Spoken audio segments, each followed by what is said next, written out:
सकता, सब ईश्वर की मर्जी से ही होगा। तभी गांव का एक आदमी दौड़ा दौड़ा आता है।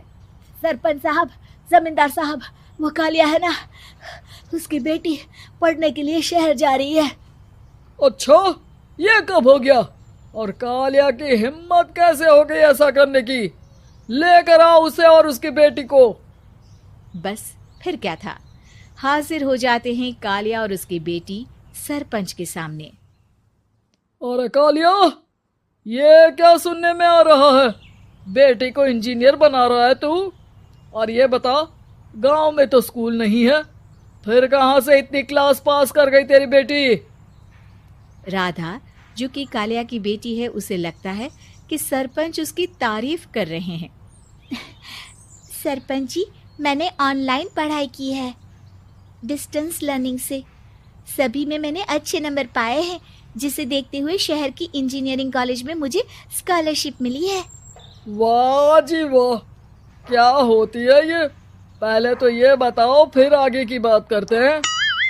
पूरा गांव राधा की बात सुन रहा था और राधा बोलती जा रही थी।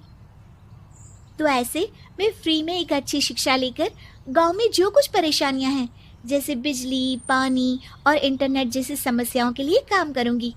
मैं गांव को शहर से जोड़ने के लिए पुल का निर्माण करवाने का प्रस्ताव रखूंगी। मुझे पूरी उम्मीद है कि जल्द ही हमारा गांव भी तरक्की की राह पर चल पड़ेगा। राधा की बात सुनकर सारे गांव वाले ताली बजाने लगते हैं। सरपंच को समझ नहीं आता कि वो क्या करे। चुप रह नादान लड़की, गांव के खिलाफ जाने के लिए तुझे गांव से बेदखल कर दिया जाएगा, वो भी पूरे परिवार के साथ। और हाँ, अगर ठीक से गांव में रहना चाहती है तो ये पढ़ाई लिखाई छोड़ दे। हम तेरे लिए गांव का कोई होनहार लड़का देखेंगे। तभी गांव का एक आदमी बोल पड़ता है। अरे नहीं नहीं सरपंच जी, राधा बिटिया जो बता रही है, अगर वैसा हो जाए तो हम लोगों को पैसा कमाने के लिए बाहर नहीं जाना पड़ेगा। हाँ जी, और ना ही कोसों दूर पानी के लिए भटकना पड़ेगा। हमारे बच्चे भी अच्छी पढ़ाई कर सकेंगे और आगे बढ़ेंगे, ना कि हमारी तरह खेती करते बैठेंगे। क्यों गांव वालों, राधा बिटिया का साथ देना चाहिए ना। सरपंच देखता है कि गांव राधा के साथ है तो वो चुप हो जाता है। वो घर आकर अपने सलाहकार से बात करता है, जो बहुत ही चालाक किस्म का इंसान होता है।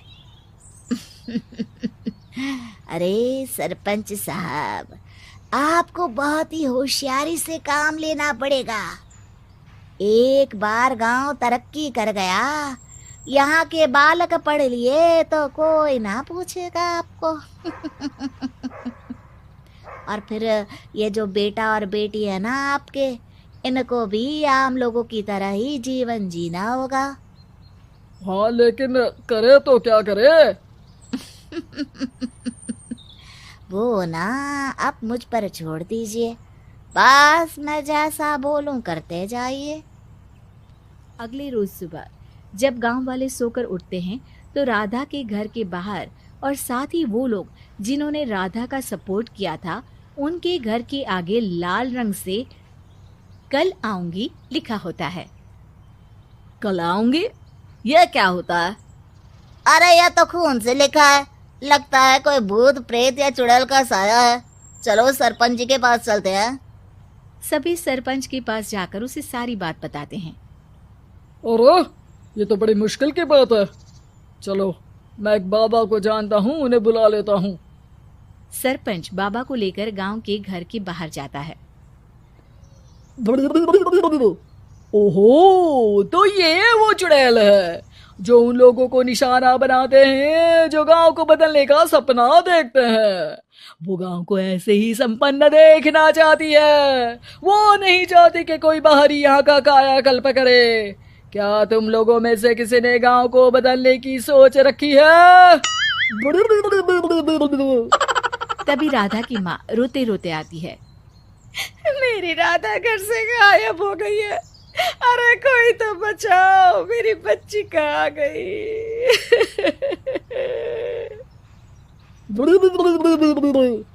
ले गई वो चुड़ैल, तेरी बच्ची को ले गई। अब वो उसे श्रापित करके छोड़ेगी, उस पर चुड़ैल का साया हो जाएगा। तभी बुरी सी हालत में राधा भी वहां आ जाती है।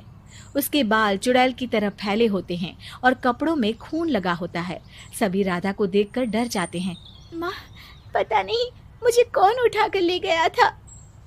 अरे दूर दूर हो जा चुड़ैल, अब हम लोग इस गांव में नहीं रुकेंगे। अरे कैसे बातें कर रहे हैं आप? कल तो आप मेरे भरोसे गांव का हुलिया बदलने, अपने बच्चों को पढ़ाने और तरक्की उन्नति की बात कर रहे थे, तो आज क्या हो गया आपको?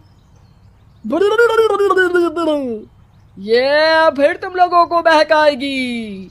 ये चुड़ैल गांव में आ चुकी है, ऐसे ही ये तुम्हारे घर के बच्चों को भी ले जाएगी। गांव वाले राधा को गांव से बाहर निकाल देते हैं। उसके माँ बाप रोते रहते हैं, लेकिन गांव वाले नहीं मानते। मैं भी अपनी बहन के साथ गांव के बाहर रहूंगा, लेकिन वो पढ़ाई नहीं छोड़ेगी। वहीं सरपंच के घर पर सलाहकार कहता है, देखा, सांप भी मर गया और लाठी भी नहीं टूटी। लेकिन अगले ही दिन सरपंच के घर के बाहर भी वही शब्द लिखे होते हैं। और फिर सरपंच की बीवी कहती है, हमारी बेटी को किसी ने अगवा कर लिया है। तभी राधा का भाई वहां आ जाता है। अरे गांव वालों, मैंने सरपंच जी की बेटी को देखा था। वो चुड़ैल उसे उठाकर ले जा रही थी। अरे क्या मजाक कर रहे हो? नहीं नहीं सरपंच जी, आप नहीं जानते। वो चुड़ैल अब आपकी बेटी में आ जाएगी, जैसे राधा के अंदर आ गई थी। तभी सरपंच की बेटी वैसी ही हालत में वहां आती है जैसे राधा आई थी। पापा, पता नहीं कैसे मैं गायब हो गई थी। चुड़ैल, इसके अंदर भी चुड़ैल का साया है, मारो इसे। अरे नहीं नहीं, इसे भी राधा के पास गांव के बाहर ही भेज दो। अरे चुप रहो, मेरी बेटी कहीं नहीं जाएगी और चुड़ैल वुड़ैल कुछ नहीं होता है। अरे कैसे बात कर रहे हो सरपंच जी? आप तो बोल रहे थे कि आपका फैसला भगवान का ज्ञान होता है, तो अपने पर बात आई तो अब आप ऐसे बोल रहे हैं। अरे ना ना ना, आपको अपनी बेटी को त्यागना ही होगा। अरे बुलाओ बाबा को। राधा का भाई बाबा को ले आता है, जिसे अब गांव वालों के डर के कारण सच बोलना पड़ता है। मैं कोई बाबा नहीं हूँ, मैं तो मोची था। ये सलाहकार महोदय ने मुझे कहा था एक्टिंग करने को। अब वो मुझे पैसे देने वाले हैं। अब मुझे माफ कर दो। गलती हो गई, मुझे माफ कर दो। तभी वहां राधा आ जाती है। देखा सरपंच जी, जब गांव के बच्चे साक्षर होंगे तो आप जैसे लोगों की चालाकी नहीं चलेगी।